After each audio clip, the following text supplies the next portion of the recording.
پاکستان میں تعلیم کے ساتھ بھی کھلا مذاق شروع کر دیا گیا ہے۔ تعلیمی سال 11 مہینوں کا ہوتا ہے۔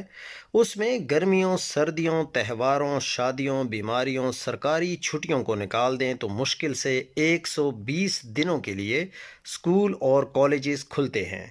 120 دنوں میں بھی جمعے کے ہاف ڈیز اگر نکال دیں تو باقی مشکل سے پورے دن 90 بچتے ہیں۔ ان 90 دنوں میں 8 مضامین کی تیاری کیسے ہو سکتی ہے؟ یہ وہ سوال ہے جس کا جواب شاید آئنسٹائن بھی نہیں دے سکتا تھا۔ یہی وجہ ہے کہ بچے اکیڈمیوں میں جائیں، ہوم ٹیوشنز پڑھنے پر مجبور ہو جاتے ہیں۔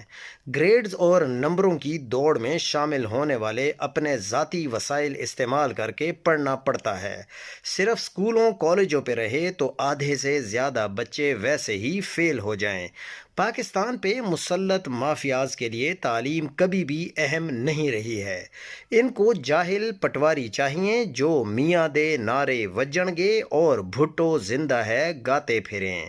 دوسری طرف مدرسہ سسٹم ہے جو شتر بے مہار ہے۔ ہر فرقے کا اپنا نصاب ہے، اپنا بورڈ ہے اور اپنی ڈگری ہے۔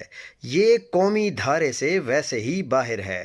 تیسری طرف ایلیٹ کلاس کا اپنا تعلیمی نظام ہے کہ جس میں غریب کے لیے جگہ ہی نہیں چھوڑی گئی۔